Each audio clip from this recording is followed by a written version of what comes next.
Opa, tudo bem? Como é que você está?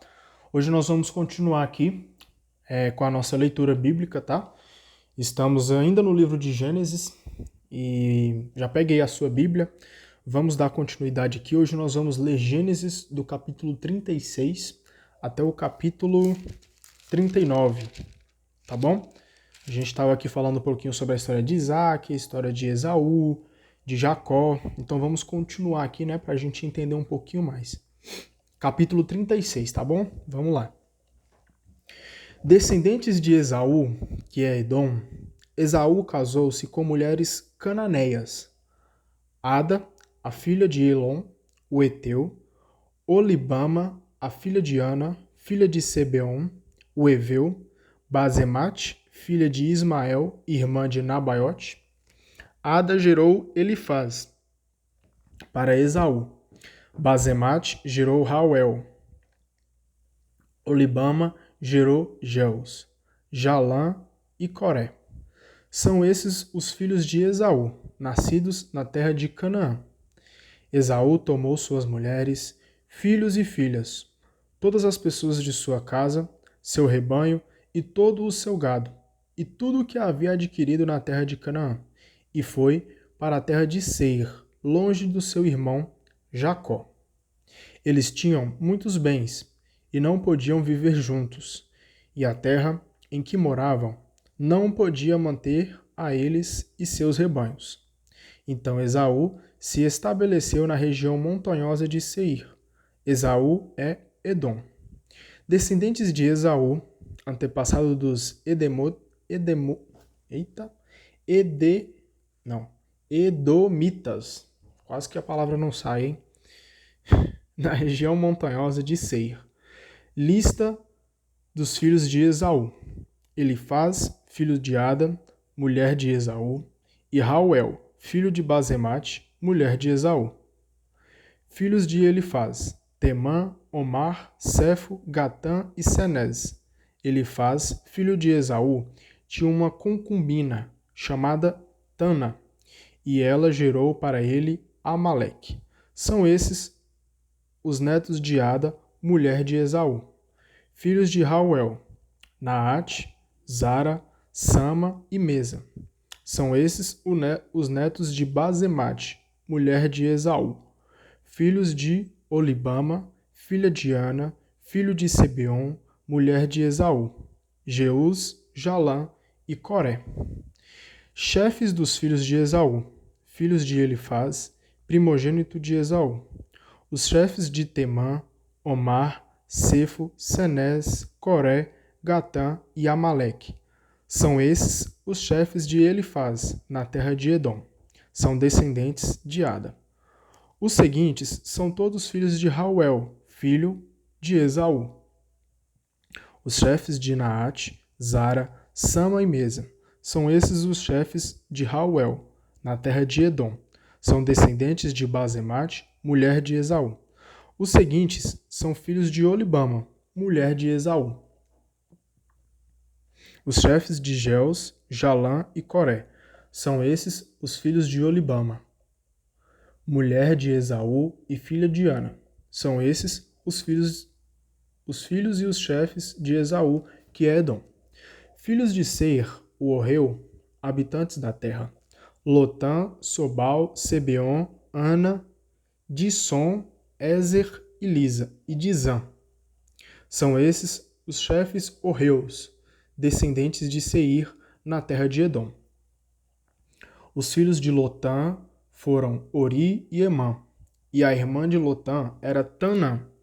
Filhos de Sobal: Alvã, Manaate, Ebal, Cefo e Onã. Filhos de Sebeon: Aiá e Ana.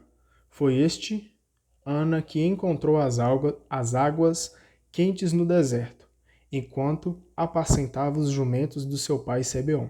Filhos de Ana: Disson e Olibama, filha de Ana. Filhos de Disson: Andã, Ezebã, Getrã e Carã. Filhos de Ezer: Balaã, Zavá e Acã. Filhos de Dissã: Uz e Arã. que a gente está falando bastante, né, esses nomes, até para explicar um pouquinho. Ainda tenho aqui mais um pouco do capítulo 36. Aqui é a árvore genealógica, né, vamos dizer assim, de Esaú. Então aqui, só para a gente poder classificar aqui um pouquinho. Vamos continuar aqui. Versículo 29. Chefes dos horreus, os chefes de Lotã, Sobal, Sebeon, Ana, Disson, Ezer e Dissã. São esses os chefes dos horreus, segundo seus clãs, na terra de Seir. Reis que reinaram na terra do Edom, antes que os israelitas tivessem um rei. Em Edom reinou Bela, filho de Beor, e sua cidade se chamava Danaba. Bela morreu e em seu lugar reinou Jobabe, filho de Zara e de Bozra. Jobabe morreu em seu lugar. Reinou Uzã, da terra dos Temanitas. Uzã morreu e em seu lugar reinou Hadad, filho de Badad, que derrotou os medianitas nos campos de Moabe. Sua cidade se chamava Avite. Hadad morreu e em seu lugar reinou Senla de Masreca. Nome complicado. Senla morreu e em seu lugar reinou Saul de Reobote-Naar. Saul morreu e em seu lugar reinou Baalanã, filho de Acobor. Baalanã, filho de Acobor, morreu e em seu lugar reinou Hadad. Sua cidade chamava-se Faú. Sua mulher se chamava Metabel, filha de Matred de Mesaabe. Nomes dos chefes de Esaú por grupos, localidades e nomes. Tanã, Alvá, Getete, Olibama, Elá, Finom, Senés, Temá, Mabzar, Magdiel e Irã. São esses os chefes de Edom, segundo as regiões onde habitavam. Esaú é o antepassado de Edom. Então, como eu falei, aqui mostra um pouquinho da árvore genealógica aí de Esaú, alguns descendentes de Esaú aí. Vamos para o capítulo 37, tá bom? Jacó permaneceu em Canaã, a terra em que seu pai tinha morado. Esta é a história de Jacó. José tinha 17 anos e pastoreava o rebanho com seus irmãos. Ajudava os filhos de Bala e Zelfa, mulheres de seu pai. Certo dia, falou a seu pai da má fama que eles tinham. José era o preferido de Israel, porque era o filho de sua velhice, e por isso mandou fazer para ele uma túnica de mangas longas. Seus irmãos perceberam que o pai preferia aos outros filhos, por isso ficaram com raiva e não falavam amigavelmente com ele. Que a gente viu um pouquinho, né, que os irmãos estão com inveja de José. Um dia, José teve um sonho e o contou a seus irmãos, que ficaram com mais raiva dele. José disse aos irmãos: escutem o sonho que eu tive. Estávamos atando feixes no campo. Meu feixe se levantou e ficou de pé, e os feixes de vocês o rodearam e se prostraram diante dele. Os irmãos lhe perguntaram: será que você está querendo ser nosso rei ou dominar-nos como Senhor? E eles ficaram com mais raiva ainda, por causa dos sonhos que José lhes contava. E José teve mais um sonho que contou a seus irmãos. Tive outro sonho. O sol, a lua e 11 estrelas se prostravam diante de mim. Ele contou o sonho a seu pai e aos irmãos. Então o pai o repreendeu, dizendo: que sonho é esse que você teve? Quer dizer que eu, sua mãe e seus irmãos vamos prostrar-nos por terra diante de você? Os irmãos ficaram com ciúmes de José, enquanto o pai meditava sobre o assunto. Aqui, né, a história de José se cria num clima um pouquinho dramático, né? Acaba que os irmãos ali têm a sensação de que ele é o filho preferido do pai. Então, causa ali uma rixa, uma certa inveja, né? Então vamos dar continuidade aqui para a gente entender um pouquinho mais. Versículo 12 do capítulo 37. Os irmãos de José foram apacentar o rebanho do seu pai em Siquém. Israel disse a José: seus irmãos devem estar com os rebanhos em Siquém. Venha cá, vou mandar você até onde eles estão. José respondeu: aqui estou. O pai lhe disse: então vá ver como estão os seus irmãos e o rebanho, e traga-me notícias. O pai mandou do vale de Hebrom e José chegou a Siquém. Um homem encontrou José, que andava errante pelos campos, e lhe perguntou: o que é que você está procurando?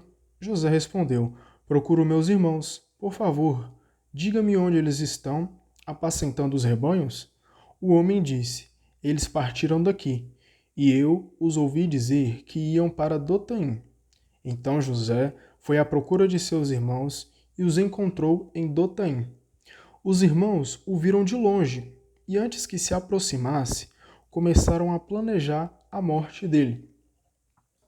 Disseram entre si: aí vem o sonhador. Vamos matá-lo e jogá-lo num poço. Diremos que um animal feroz o devorou. Veremos então para que servem seus sonhos. Rúben ouviu isso e procurou salvar José das mãos deles. Rúben disse: não vamos matá-lo. E continuou: não derramem sangue. Joguem o rapaz nesse poço do deserto, mas não levantem a mão contra ele. Rúben pretendia salvar José das mãos deles e devolvê-lo ao pai.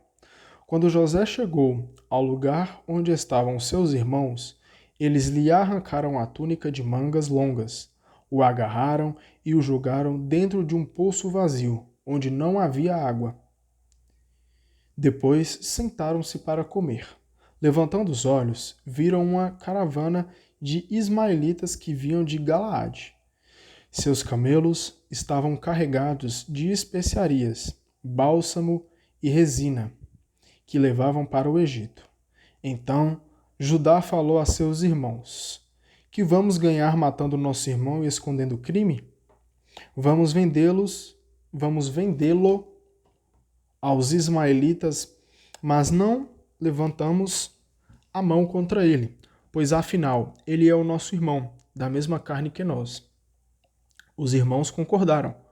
Quando passaram alguns mercadores medianitas, estes retiraram José do poço e depois venderam José aos ismaelitas por 20 moedas de prata, e o levaram para o Egito.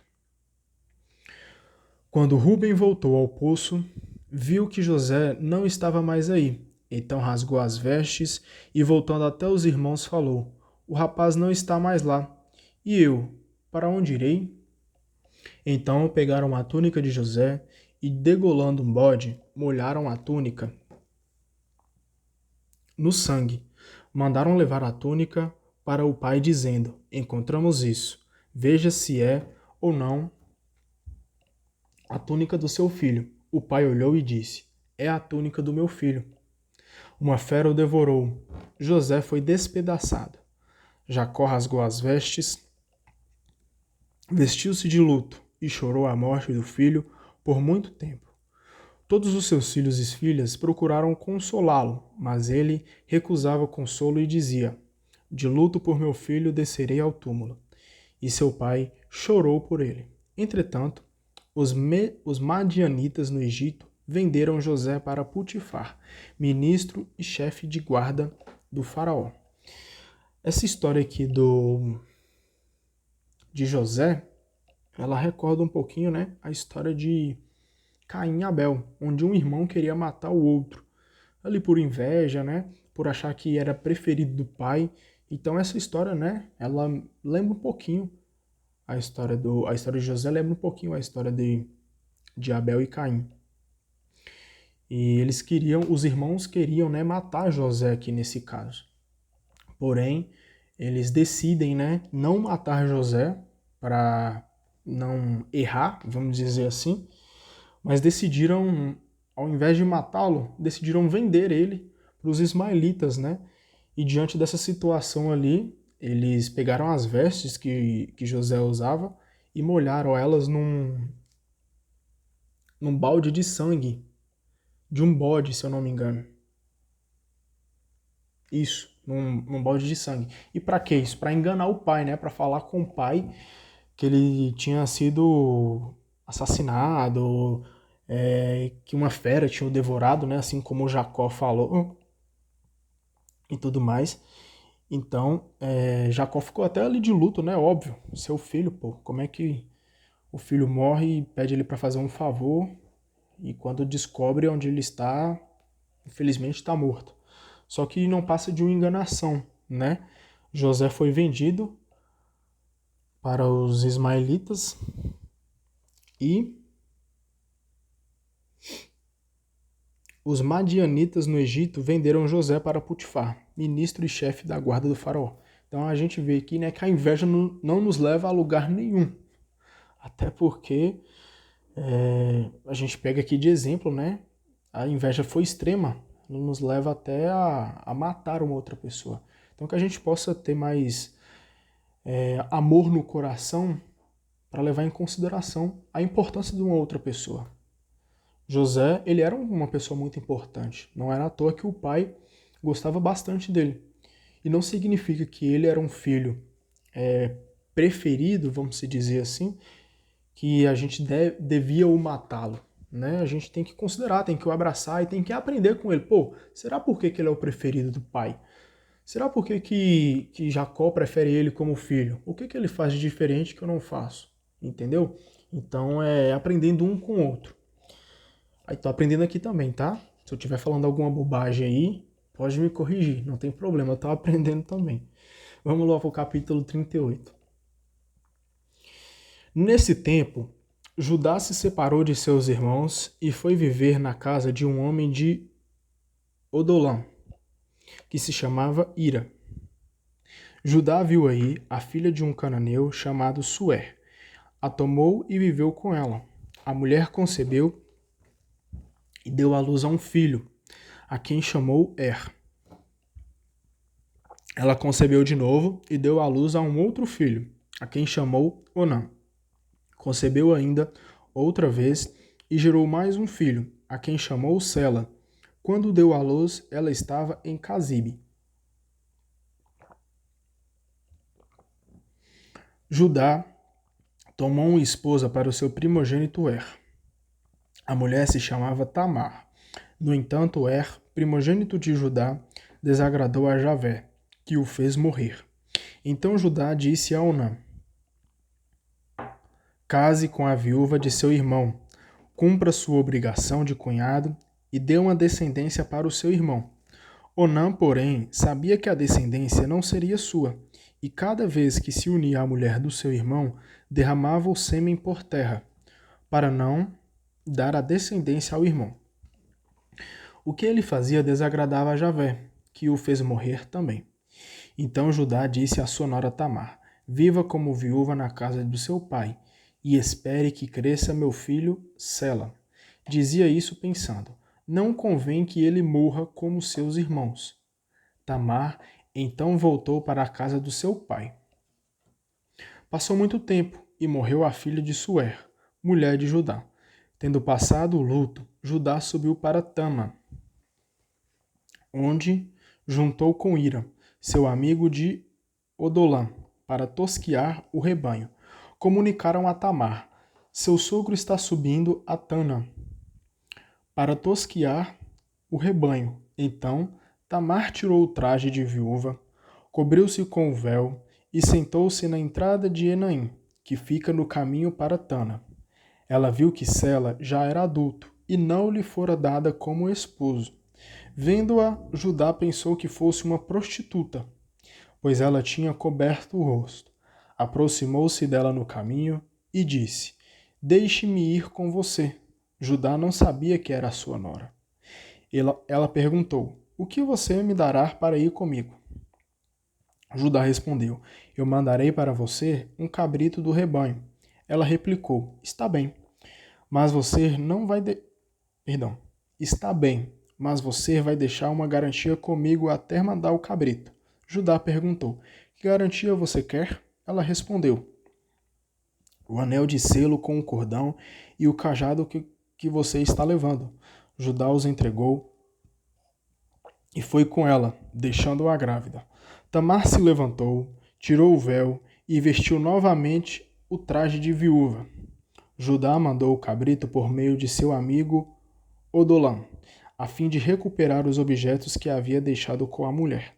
Mas ele não a encontrou. Então perguntou aos homens do lugar: onde está aquela prostituta que fica no caminho de Enaim? Eles responderam: é que nunca houve prostituta nenhuma. Então o homem voltou a Judá e lhe disse: não a encontrei. E os homens do lugar disseram que ali nunca houve prostituta nenhuma.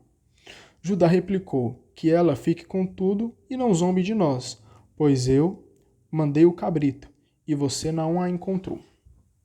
3 meses depois, disseram a Judá: sua nora Tamar se prostituiu e está grávida por causa de sua má conduta. Então Judá ordenou: tragam-na para fora e seja queimada viva. Quando a agarraram, ela mandou dizer a seu sogro: estou grávida do homem a quem pertence este anel de selo, este cordão e este cajado. Judá os reconheceu e disse: ela é mais honesta do que eu, pois não lhe dei meu filho Sela, e não teve mais relações com ela. Quando chegou o tempo do parto, Tamar teve gêmeos. Durante o parto, um deles estendeu a mão, e a parteira pegou-a e amarrou numa fita vermelha, dizendo: foi este que saiu primeiro. Mas ele retirou a mão e foi seu irmão quem saiu. Então a parteira disse: que brecha você abriu? E o chamaram Farés. Em seguida saiu seu irmão, que tinha a fita vermelha na mão, e o chamaram Zara. Capítulo 39, tá? Vamos lá. Javé está com José.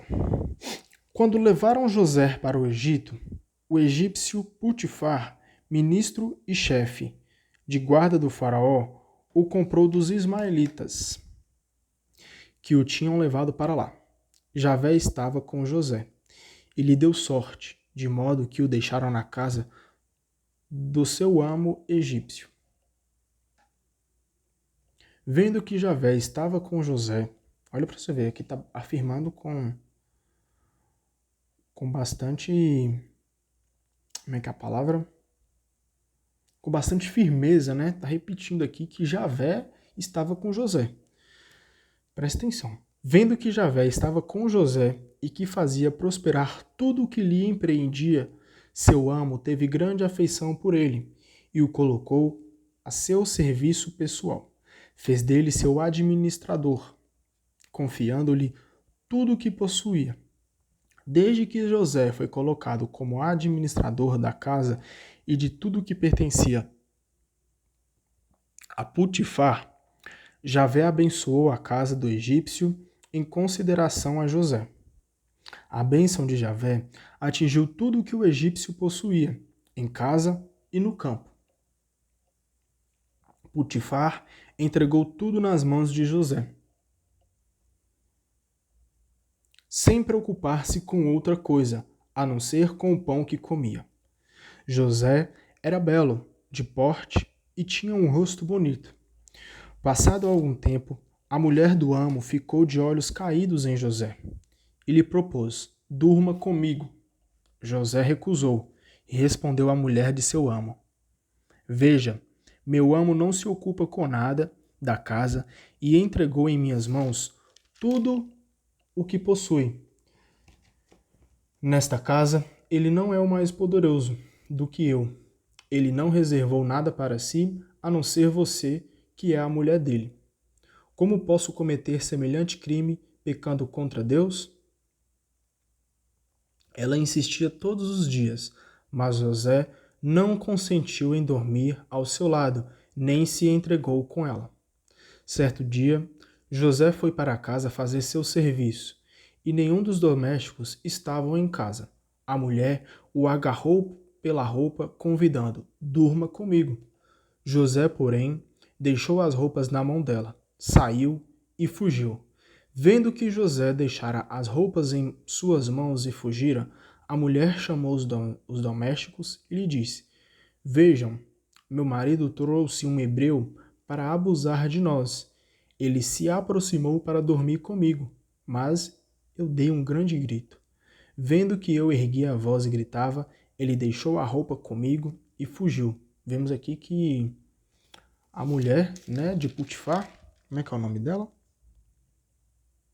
Aqui acho que não chega a comentar o nome dela, mas vemos aqui que a mulher de Putifar praticamente colocou ali uma armadilha, né, para José, tentando provocá-lo, tentando que ela dormisse com ele à força, né?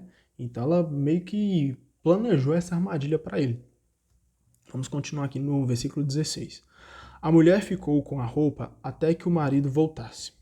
Então lhe contou a mesma história. O escravo hebreu que você trouxe aproximou-se para abusar de mim. Eu levantei a voz e gritei. Então ele deixou sua roupa comigo e fugiu. O marido ficou furioso quando ouviu o que sua mulher contava. Veja como seu escravo agiu comigo.